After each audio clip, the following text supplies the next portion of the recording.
I would like to start by asking you if you can remember what were your initial thoughts about the establishment of a Pensions Commission back in 2003?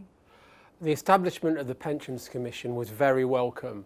I mean, the TUC, we've been campaigning for some years for something to be done about pensions. There was clearly a pensions crisis. There was the decline in defined benefit pensions. There was a rise of jobs with no kind of pension. DC pensions had begun to replace DB pensions, but much more common was for no pension to replace pensions. So we saw that as a great step forward. And what's more, we liked the form of the commission too. It was what in the TUC we saw as something like a European social partnership model.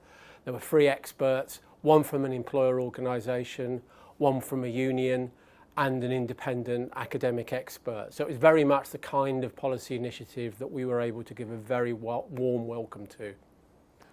In one of your papers entitled Third Time Lucky, Building a Progressive Pensions Consensus, you write that the Pensions Commission proved to be an exemplar for consensus building in policy development. And you list 2 main reasons for this. The first one refers to the evidence provided by the Commission, and the second one is about recognizing the need to keep key interests on board. So, drawing from this, what do you think made this evidence so convincing to achieve a wide consensus? The main reason the Pensions Commission was such a success is it understood it had to convince people, and it had to understand the interests of people involved in a debate. You don't build a consensus simply by splitting every argument down the middle. You have to actively look at what the real concerns of interest of each player is and make sure they get as much of that as possible. So I think that the way the Pensions Commission did its job, first of all, by absolutely establishing the case for change, which it did by a very long and very thorough evidence gathering exercise, which still probably remains as kind of peak knowledge of pensions in the UK, that initial volume. And secondly, it then went on to kind of look at the different interest groups and see what they wanted. So unions wanted compulsion. They wanted employers to be made to contribute. Employers didn't want that. Government probably didn't want that because then it would be called a stealth tax. The industry wanted it not to be done through the state, for there to be a big role in the private sector in a new pensions consensus. Employers had to be brought perhaps on a rather difficult journey of compulsion, so it had to be done in a way that they could manage and they could cope with. And the Pensions Commission rather brilliantly tied these together by coming up with auto-enrolment, which they thought, and most people thought, would lead to the vast majority of people saving, or at least the majority of people saving, and we've since found that it's a vast majority. They did put a compulsion on employers, but it was a very slow and gradual compulsion that built up. And they also understood that the big employers were already contributing to pensions, and they were increasingly fed up with the fact that they were and smaller employers weren't. So there was a kind of head of steam even within the employer community they could build on. And of course, while they recommended improvements to the state pension, most pension saving would still go on through individual pension funds. So there would be a big role for the financial services industry. So everyone got a piece of the action. Once an evidence base had been kind of established that showed that something had to be done, that kind of inaction was not possible. You said that you were conscious as a trade union that you will be called to compromise on something. Yes. Right? What was your main focus with respect to getting something in exchange? Was it state pension or occupational pensions? It was a bit of both. I mean, in terms of most trade union members, they already had good pensions. I mean, one of the big advantages of being a trade union member, which continues to this day, is that you are much, much more likely to have a decent pension bigger than the statutory minimum. On the other hand, trade unions have always been very strongly supportive of the state pension, and it's kind of part of the history and the myth of trade unionism that we played a big role in creating the kind of welfare state, and which indeed is true. And the Beveridge report, Beveridge is on record of saying that one of the most influential bodies in creating the post-war welfare state was the work that the TUC did in the 1930s and to a lesser extent during the war about the kind of insurance-based system that we ended up with. So we kind of took an interest in both of those. But I think our kind of main campaigning demand was for there to be compulsion on employers, or at least a system which started delivering pensions to the vast majority of people which employers could not opt out of. So, yes, we would have preferred compulsion. Yes, we would have preferred much bigger contributions. But the Pensions Commission understood our interests and our arguments, and what they came up with was clearly something that could work. It delivered huge steps in the direction we wanted to go, so we could hardly not welcome it. And we had trust in the process too. That's very important. Something I think that's worth coming back to, that it was one of the few policy commissions in the UK that really operated in a social partnership way with a kind of political canniness to it. It wasn't just experts devising the ideal system, it was experts delivering an ideal system that was deliverable and practical and politically possible, which has not always been the case from some of the other policy initiatives we had. For example, looking at something like social care, where reports sit on shelves gathering dust. Why do you think social care reform is so different than pensions reform? I think it's, I think the problem with social care reform is that it's expensive. The crisis has arisen and become more of a public policy concern at a time of austerity and a lot of political opposition to the state doing things. It's very hard to solve social care without a bigger role for the state and more people paying tax. It's unlikely that there is a feasible private funded employer-based system in the way that you can get with pensions. So it's perhaps a little unfair to say that the people looking at social care have not looked at the political aspects of it, because in fact it may be there isn't a political position that is sustainable and deliverable. I mean, it's not particularly my field of expertise, but I think my point is that the Pensions Commission was particularly good at looking at the deliverability and the practical politics of the policies it was putting forward. There was just as big a concern as, is this the best possible policy? The best possible policy probably was compulsion, because actually setting up the mechanisms for auto-enrolment and the fact that very few people have opted out meant that it would have been a lot simpler and easier to just go for compulsion. But the politics of it meant that going for auto-enrolment and then opting out was kind of more acceptable to everybody. And in the end, we've got a system that looks very much like nearly everyone paying into a pension, and that's perhaps a slightly complicated route to that point, but it's a route that we've gone down and we've finished. I would like to ask you about their remit, which in the beginning, the remit of the Commission was to look at the DB schemes. Yes. So it was changed to the interplay between state and private pensions. What do you have to say about the lack of reviving DB schemes? Well, I think the work of the Commission, there was a lot of politics going on within government, which, to be honest, I don't think I was aware of at the time. One was aware there were disagreements, but one has found out afterwards just how sharply those disagreements were put at some stages.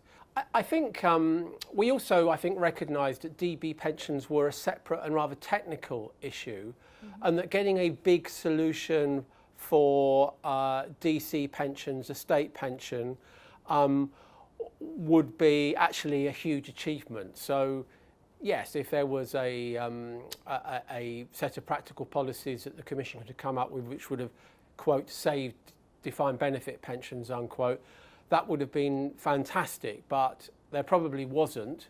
A lot of the issues about DB are rather technical. They're about kind of the strength of covenants and how do you best measure covenants and the commitments that employers need to make, which are rather different from the big political questions about auto-enrolment and indeed about the kind of levels of public spending needed to reform the state pension. So I don't think anyone in the TUC was particularly upset about there not being a big role for DB within it, because we thought that those were issues that we could carry on in other ways, and we were pleased that the Commission looked at the state pension as well as DC pensions, because for most people, particularly people in auto-enrolled pensions, the state pension is still going to represent the majority of their retirement income. So not looking at that would have been basically strange.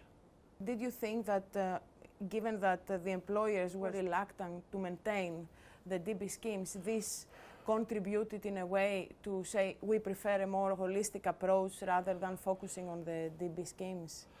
Well, I think we knew there were a huge number of employers that had never had a DB scheme. There were huge numbers of people who'd been outsourced from employers that had DB schemes. I mean, the story I always tell that when my father was at work, he was in a good DB scheme, but so was the cleaner who came to clean his office, so were the people in his canteen. And even if he was in a private sector job with a good DB pension today, not that there are many of those left, but the people who cleaned his office, the people who worked in his canteen, would not be employed by the same company. They'd be outsourced companies, in companies that probably paid the minimum wage, did the absolute bare minimum they could get away with in terms of the law, and certainly would not have a decent pension. So there was clearly a huge issue. And I think it's important to remember that this whole period of debate was also at the time that a minimum wage had been introduced. And of course for trade unions, the minimum wage doesn't actually benefit trade union members very much, because again, trade union members you hope would get more than the minimum wage, and that's why they join a union. But in terms of kind of ensuring a decent labour market and a decent floor for everybody at work, a minimum wage, auto-enrolment pensions, these are kind of part of a package, a kind of set of decency standards for the modern workplace. Do you think that there is something that the Commission could have done better? Well, yes, it could have agreed with everything that I wanted it to agree with, but I think in terms of kind of of what it did, I think it was, it still stands as one of the most successful public policy initiatives. I mean, in terms of the kind of the policy that was most difficult for trade unions, and really trade unions never really quite accepted it, is increases in the state pension age. There's a strong view among kind of trade unionists that for people who do interesting policy jobs and sit on commissions, it's very easy saying everyone should work till they're 70 because they've got interesting, not terribly physical jobs. There's a lot of trade union members who do not have those kind of sitting in an office, terribly interesting intellectual jobs that they want to do until they're 70. And a lot of concern about increasing the state pension age. And one can come back and make the arguments about affordability and better to have a decent state pension for everyone over a certain age. But that never quite washed it with trade unionists who on the whole make the case for public spending rather than are good at making the case for raising the public taxation to pay for the spending, perhaps. It has been mentioned in a research report looking at the work of the Commission that the TUC support on increasing the pension age was very brave. So, how did you come to support the increase in retirement age, or there was never so much solid support? Can you tell us a bit about this? I think it would not be correct to say the TUC has ever supported an increase in the state pension age. I think what happened was that people accepted that the report was a substantial step forward. There was loyalty to the report because of the Social Partnership Foundation and the involvement of Jeannie Drake, who is very widely respected.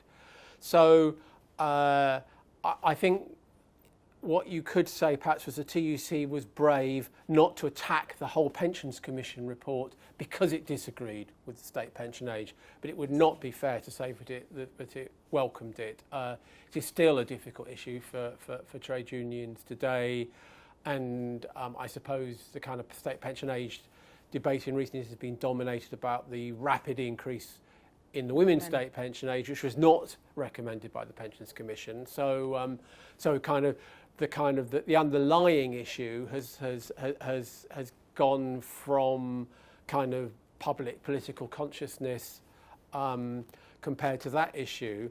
But you're never going to get any national trade union movement calling for an increase in the pension age. I mean, it just doesn't happen. It's kind of people join trade unions in order to fight those kind of arguments. I've been retired for 4 years from the TUC now, so I can't speak for them now, but you can look at the evidence that the TUC put to the John Cridland review, and I don't think it was making a case for an increased state pension age. Now I would like to move on to the state pension reform. Do you think that the single-tier pension, which is linked to earnings until today, would have been accepted if there was no abolition of the earnings-related pension, the second state pension? The trade unions never really very strongly engaged with that argument. It's quite a difficult argument for trade unions because, frankly, some members benefit from change. The changes happened, and some members lose quite a lot. It's mainly women who gain, mainly men who lose out, and I think unions have understood for some time that they're in danger of being seen as male-dominated organisations fighting for men at work, which has a lot to do, of course, with history and the fact that trade unions have to represent their members. There was probably more interest in the winners and not so much understanding of who the losers would be, which did include some union members. But again, even the losers would have been people probably not in unionised workplaces, because unionised workplaces had DB pensions where the members had opted out of the state pension, so they were getting a DB pension instead of SERPs. So there probably weren't that many union members losing out from the changes, though there were a lot of kind of higher paid, skilled male manual workers in non-union jobs in workplaces without a DB pension and who were still opted in, who would have been the main losers. So on the whole, it was probably union members probably gained from that. I mean, a higher percentage of the female workforce is unionised than the male workforce, and I'm not quite sure what the precise measure of union members, but it's about half and half. And of course, public sector workers benefited from the change in because they were all opted out, but they all got the state pension, and unions again in the UK. As in most European countries now, the majority of members work in the public sector. So whilst there were some issues for some unions, with some members who might have lost out, most union members actually gained from that, and it had been one of the demands of the TUC that the Pensions Commission really look seriously at the position of women in pension, and clearly one of the best things to do to help women was to make the state pension more women friendly, because there are an awful lot of women who haven't built up a pension separate from the state pension and wouldn't have the opportunity even if they were still at work, just because they were too old to do so under a new system. So tweaking the state pension to make it more woman friendly was something that very much went with the grain of what the TUC wanted. Of course, the subsequent change in the state pension age for women, if that had come at the same time, I think that would have caused an explosion, frankly, because you kind of give a better state pension and then take it away from people with almost no notice. They would have been very angry about that.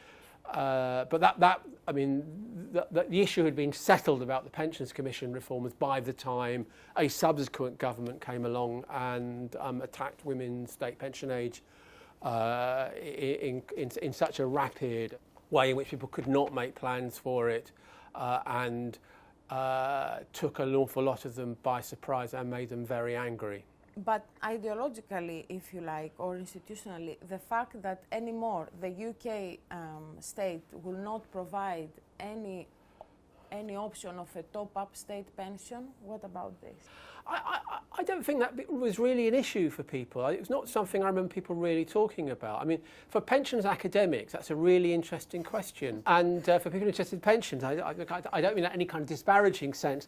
I thought it was interesting, but there was no one much going against that. And you can make a case that, I mean, there are two arguments you can make from a kind of progressive trade union case. You can make the case that when employers don't do their job, the state should substitute for that to some extent, which is the argument for an earnings-related state pension.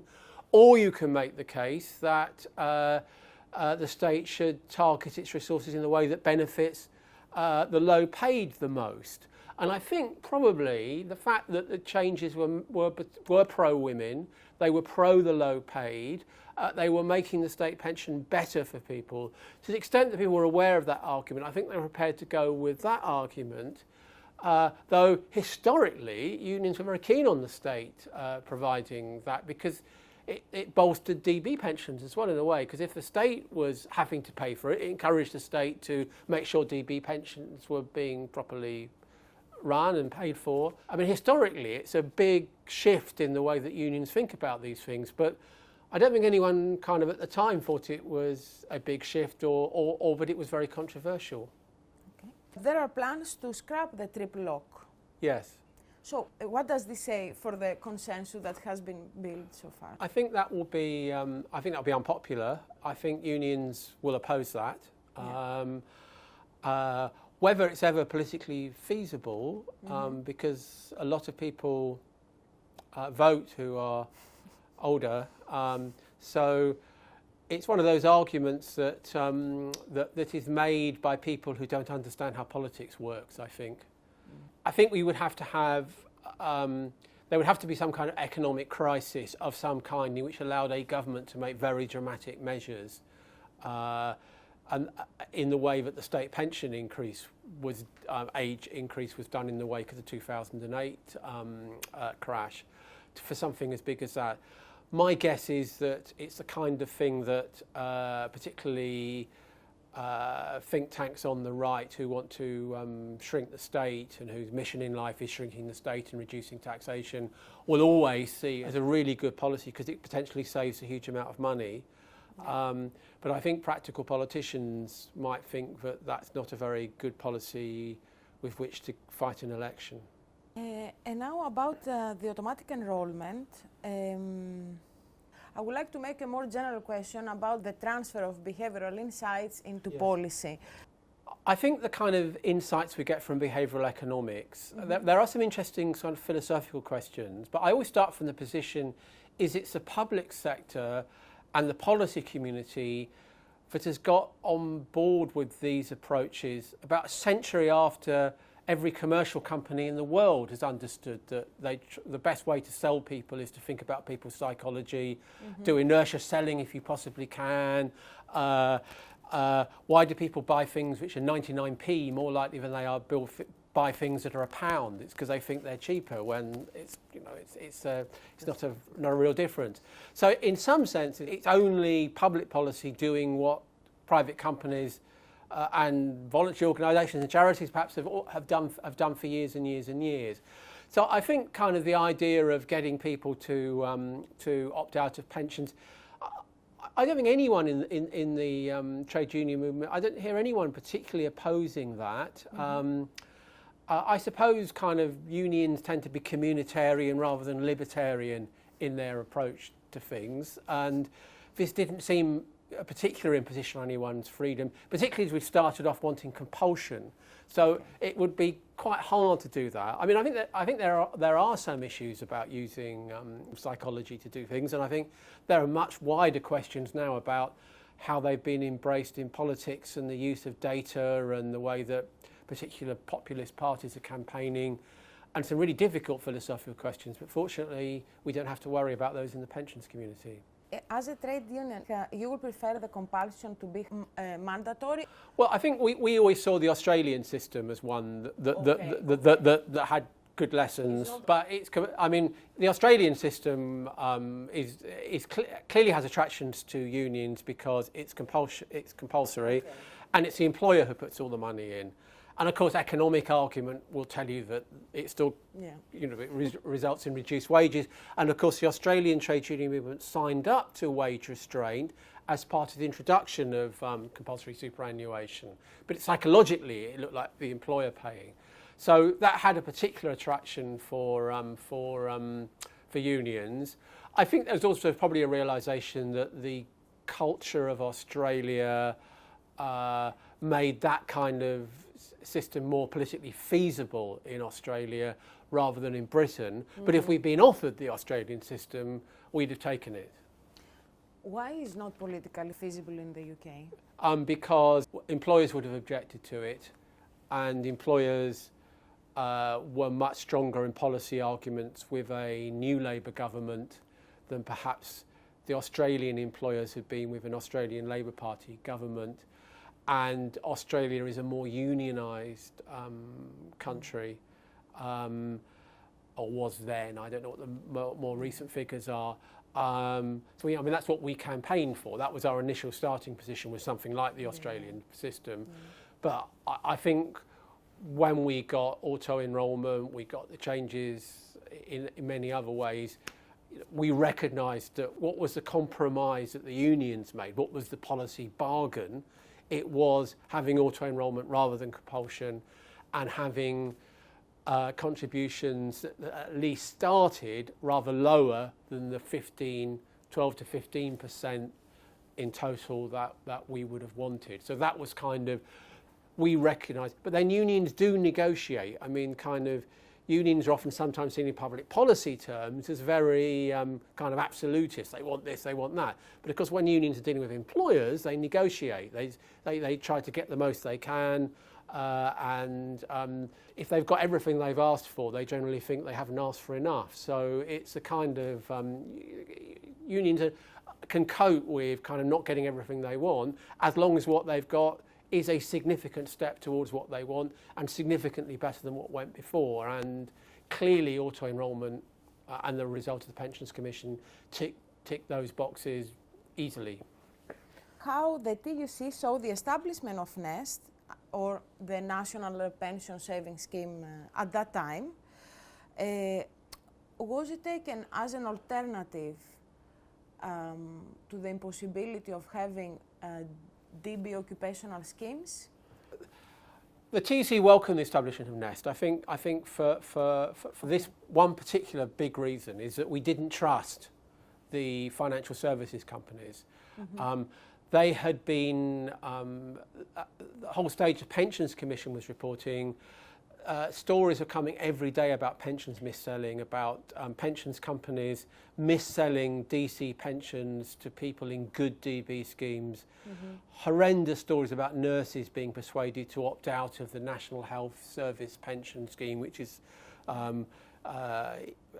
particularly in those days, was a great pension scheme, and sold a DC pension with rubbish charges in it and huge commissions for everyone all along the way. So the idea that there was going to be a new public initiative that collect people's savings and would be run in the member interest on a trust basis was something that was very much welcomed by the TUC.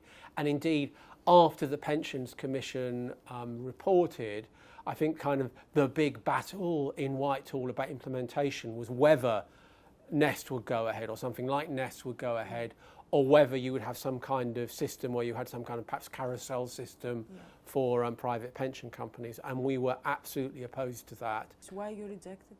Well, because we didn't trust pensions companies not to have big charges. And I think the impact of NEST on the pensions market is interesting, because it's odd in a way. It's not, it kind of competition from NEST has forced or encouraged, whatever words you want to use for this, other pensions companies to produce much better offers. I mean, it's not strict market forces, because employers are not paying, and the employers make the choice and they're not paying for the pension provision, or at least with Nest and with most of the big other suppliers.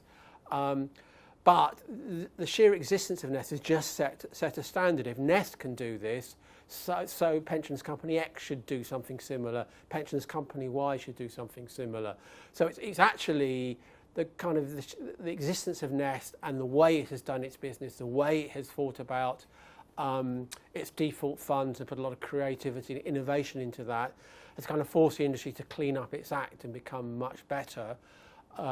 Coupled with some regulation from government that has used the argument, if Nest can do it, you can do it too. And that kind of has been an enormous spur for change and improvement in the wider pensions community. So I think that's good. Somebody from the industry might tell you we cannot do as Nest because we are not funded by the state. Well, I simply don't accept that. Nest is funded by the state to the extent that its start-up capital has come from the state, which it has to pay back. You can't say the financial services companies in Britain are short of start-up capital. I mean, they have a lot of capital. So, yes, they yell unfair competition. And one can have some sympathy, perhaps, though it's only sympathy, with some of the smaller, not-for-profit master trust suppliers. But on the other hand, I mean, from a consumer, from a TUC point of view, our concern is, are people at work getting a good pensions deal? It's not, are the shareholders of Pensions Company X facing a smidgen of unfair competition in one small part of the company in which they hold shares activities.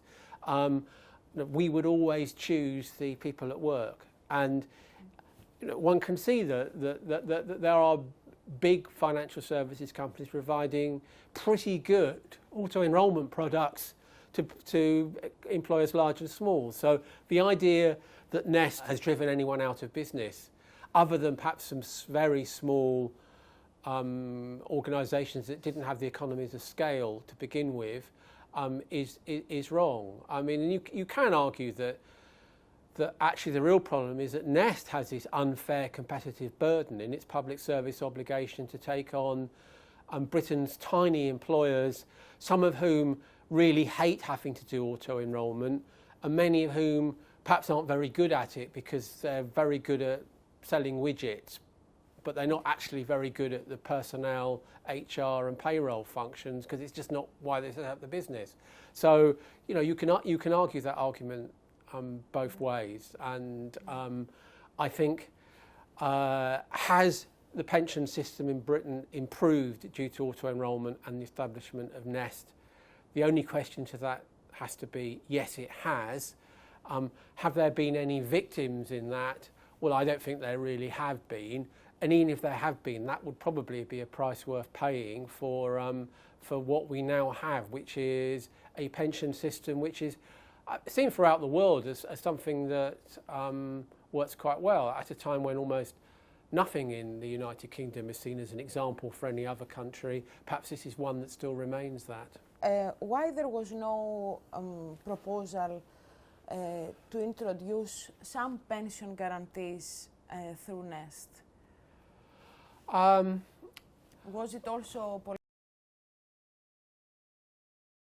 I think there was a simple understanding that the Treasury would never agree to that.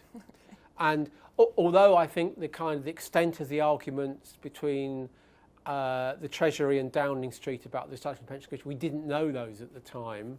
Okay.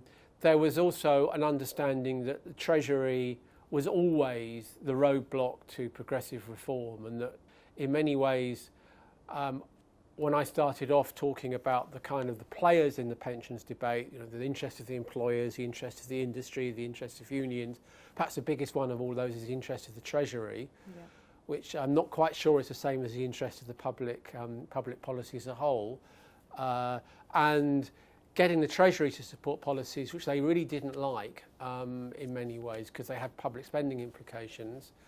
And they weren't run by the Treasury either. They were policy proposals coming from outside the Treasury's orbit of influence.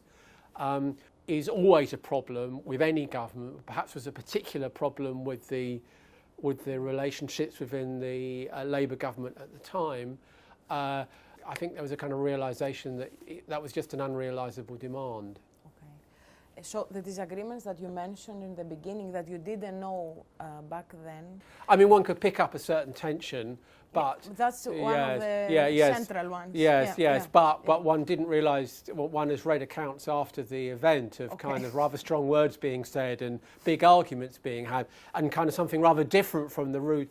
All governments have disagreements between Treasury and Prime Minister and all these things, and sometimes they're quite hard to manage, but this one seemed to have been on a kind of scale, kind of went up to 11 on the scale of disagreement. But I don't think I was aware, some people I suspect were, but I think probably it was a good idea to keep them as secret as possible, because it makes them even harder to resolve if it becomes a public contest.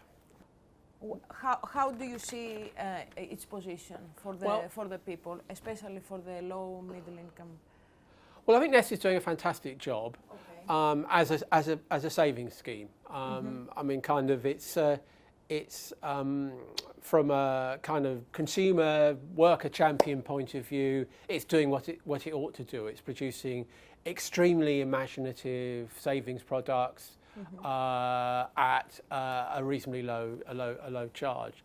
I think the big gap in Nest's role is in it as a proper pension scheme, because at the moment it's really a savings scheme, and when people think they're putting money into a pension scheme, kind of the assumption is they're going to get a pension back from that, by which they mean a regular payment in retirement until they die. And kind of the government view of Nest is that it shouldn't be, or at least it will not change the rules to allow Nest to do that, even though I think Nest has got a very good blueprint for how it could provide retirement income. So I think kind of where will Nest be in the future? I think it will continue to be an excellent savings scheme for workplace pensions, but I think it will also should be a good pension provider too, that uses one of the things that I think Nest deserves a lot of credit for is really thinking through pensions principles from first principles. So when Nest was set up, most DC default schemes didn't really have much more than a kind of very crude investment strategy. Kind of might be 100% equities, might be 100% UK equities, actively managed, high charged. Perhaps it was 80 equities, 20 bonds, again probably high charges. And Nest thinking through all of that has made everyone think through their default strategies, and default strategies are now much better. And I think similarly, kind of the complete opposite of the Pensions Commission approach to accumulation, the patient consensus building, the innovative thinking, the understanding the politics of it, abolishing annuities was done in exactly the opposite way. It was done with no thought, no preparation, no consensus building, no consultation. It was just announced as what was widely seen at the time as a vote gathering exercise by the then Chancellor. And whilst one can make a very strong case that the annuities were poor products in a market that was not working, it doesn't mean that you can just switch them off. And the way the market is still completely failing low-income savers and those with small pots is repeating exactly the market failure that we had with accumulation. That if you were rich and wanted a DC pension, people would beat their way to your door to sell you a good one. If you were poor, they would beat your way to try and mis-sell you one. And the danger is the same will happen with DC decumulation. And in the end, we will end up coming to the same answer, that we need something like Nest, particularly to target those who are not commercially very attractive to the private sector, but also we need it to do the thinking and provide the kind of basic level of decent, properly thought through product for lower paid people with smaller pots, but who still need a retirement income on top of their state pension to provide the lifestyle they deserve after a lifetime of work.